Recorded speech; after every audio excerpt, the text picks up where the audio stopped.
Olá, amigos, que bom vocês por aqui novamente. Hoje vamos falar sobre espiritualidade, mas antes de mais nada, dê o seu like, se inscreva em nosso canal, pois isso é muito importante para nós. Então, vamos ao tema de hoje. A pergunta é: nós viemos do macaco? É uma pergunta que muitos se fazem e causa uma polêmica danada, né? Entre a ciência e a religião. Mas vamos seguir em frente. Como a espiritualidade explica a evolução das espécies? A teoria da evolução das espécies é prova científica de que Deus não existe?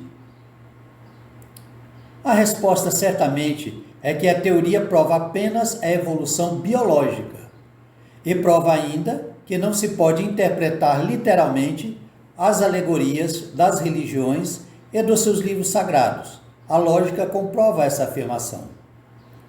Ora, os livros sagrados, escritos há 2, 3, 4, 5 mil anos atrás, eles foram dirigidos para comunidades humanas ainda bastante atrasadas e ignorantes. Portanto, elas não estavam ainda aptas e preparadas para a verdade e para o conhecimento que temos hoje. Certo? Vejamos um exemplo. Um professor de nível médio, ele vai explicar aos seus alunos a reprodução da espécie humana de uma forma objetiva e científica.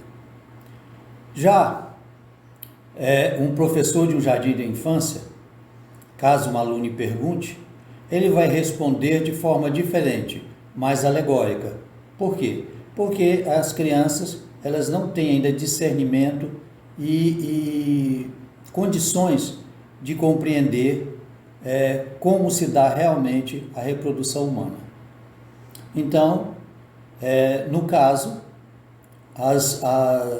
os livros antigos, os seus textos foram dirigidos para comunidades ainda bastante atrasadas e ignorantes, né? Então eles teriam que usar a linguagem de sua época.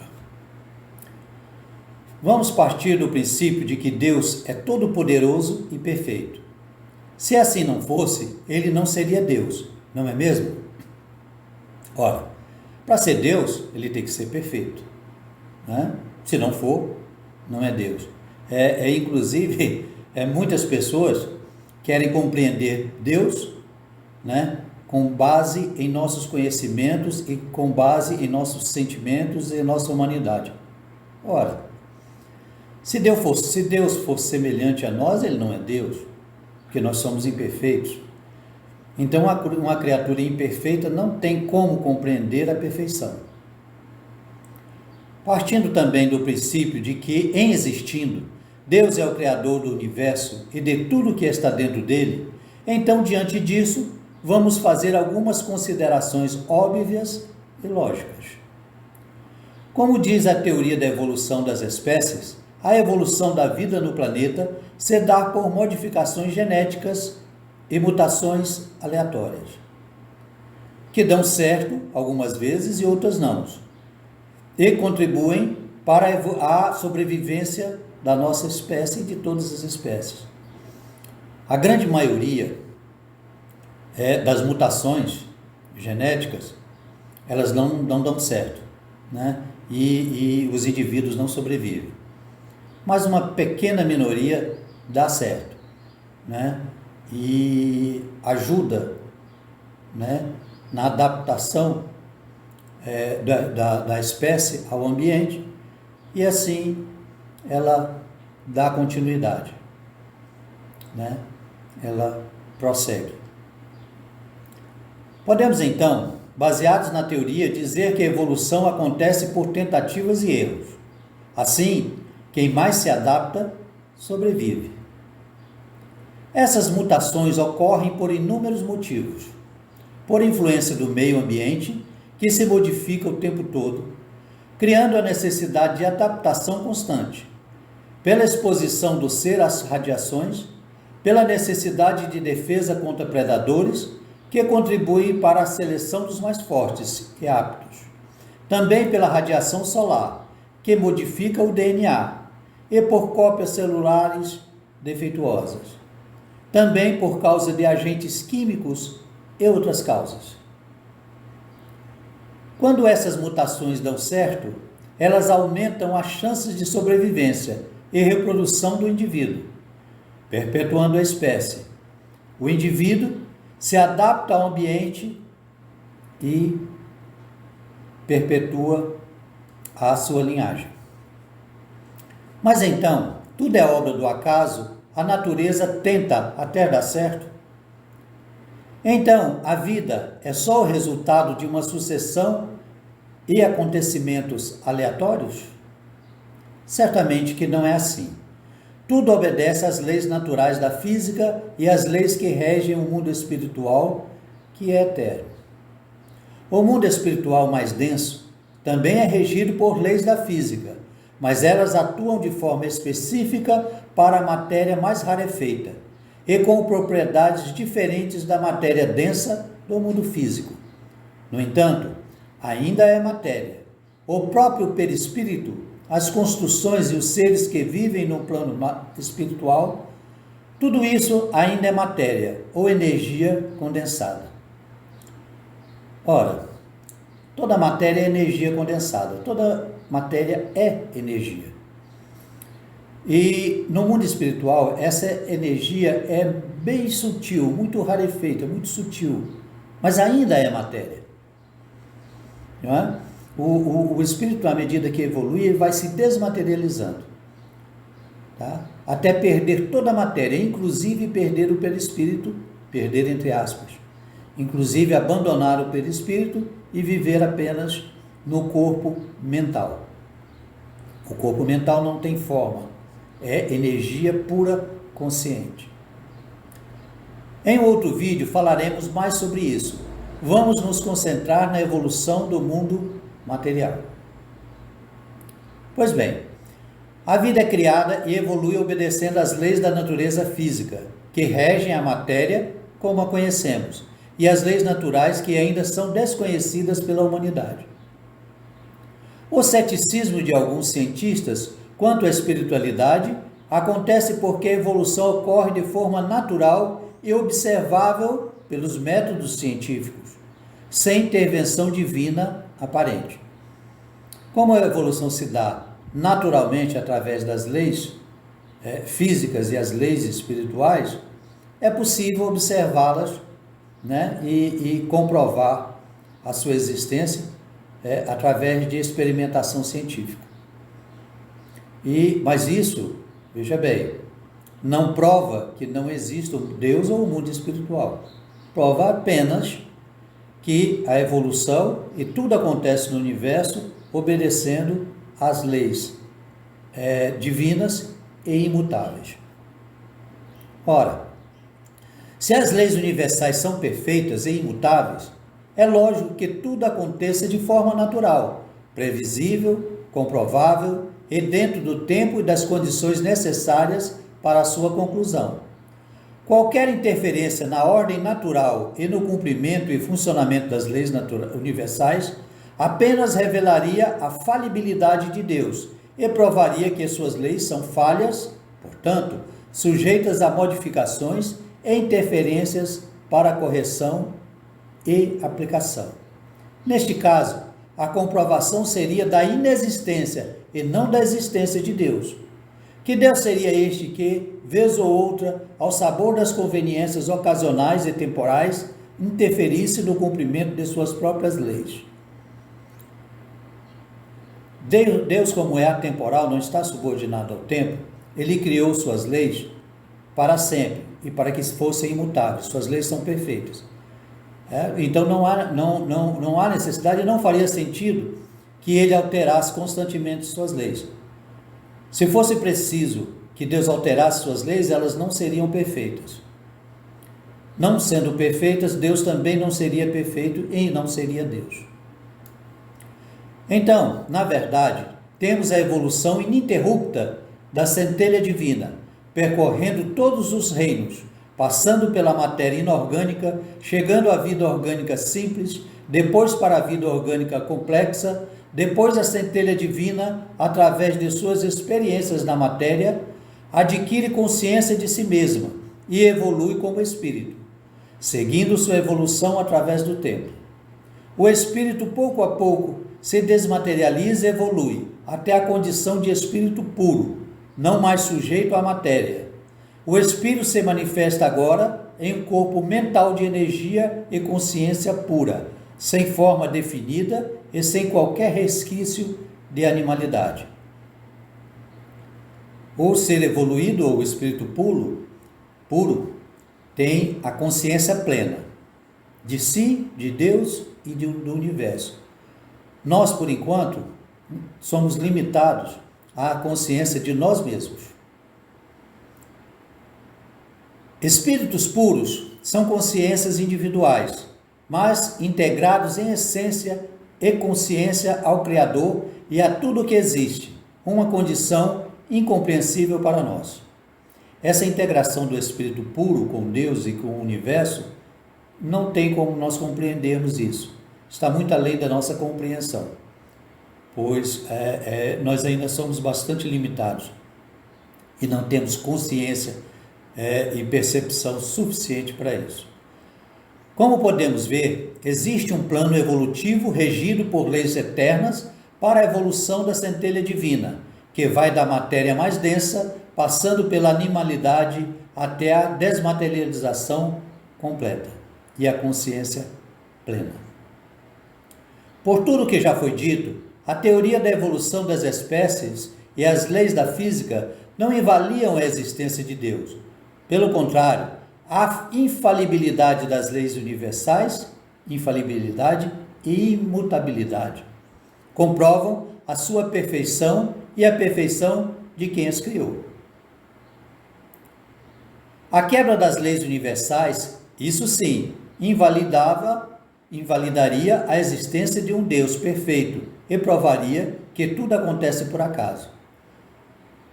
Se as leis universais, se as leis da física e as leis espirituais pudessem ser quebradas, provaria a sua falibilidade e provaria que Deus não é perfeito.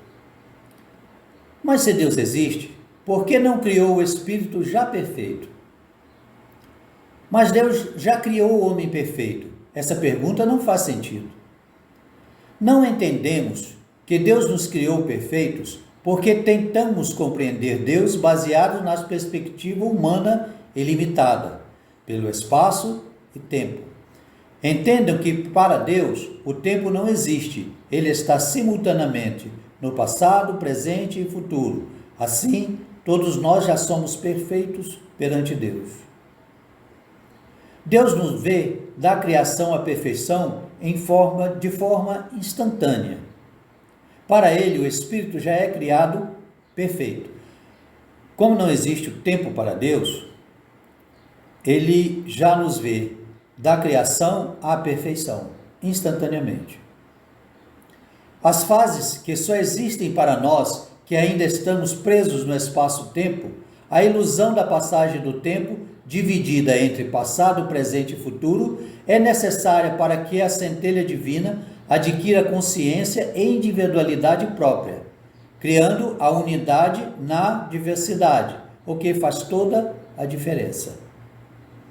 Essa noção, impressão da passagem do tempo é necessária para o desenvolvimento da consciência plena. Somente quando espíritos puros compreenderemos esse maravilhoso presente, que é a vida e a consciência própria e individual. Este é o grande presente de Deus, a possibilidade da individualidade e a consciência plena. Por isso, Deus não nos julga. Para Ele, somos perfeitos, pois Ele vê todo o ciclo e não apenas o passado e o presente. Como Deus nos vê da criação à perfeição, Ele não nos julga.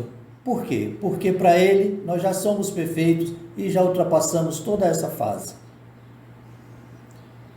Então, não tem como ele nos julgar, ok? Este é um conceito incompreensível para nós, que estamos limitados no espaço e no tempo. Assim, não faz sentido nos preocuparmos com isso nesta vida e neste momento. Ou seja, este conhecimento é interessante, pois devemos adquirir conhecimento e o conhecimento faz parte da evolução. Mas isso não tem grande importância para nós, né? Porque não nos afeta como Deus age, né? E nós não podemos alterar nada, então é apenas um conhecimento. O tempo é uma ilusão e só existe para a nossa consciência, que está presa a ele.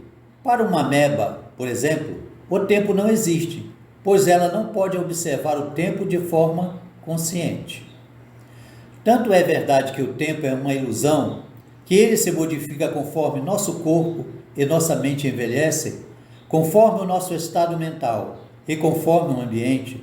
Notem que é consenso para a humanidade que o tempo está passando cada vez mais rápido. Isso significa que o tempo é relativo e muda conforme a nossa percepção e conforme o observador. Isso é verdade. Note que hoje a humanidade está notando que o tempo está passando bem mais rápido, né? E para quem viveu até a minha idade, ou vive até a minha idade, sabe que, olhando para trás, ele vê que o tempo passou muito rápido. Mas quando eu era criança e eu era adolescente, o tempo demorava mais um pouco a passar, normalmente, né? Porque eu queria ser adulto, eu queria fazer o que os adultos fazem, então eu tinha pressa de que chegasse, de que eu atingisse a maioridade. Então, por isso, o tempo passava mais devagar um pouco. Deus existe, é um fato. Mas se você não acredita no presente, isso não muda nada. Quer dizer, Deus existe, mas se você agora, neste momento, não acredita, não significa nada. No passado você vai crer. E isso não vai fazer nenhuma diferença, você acreditar ou não.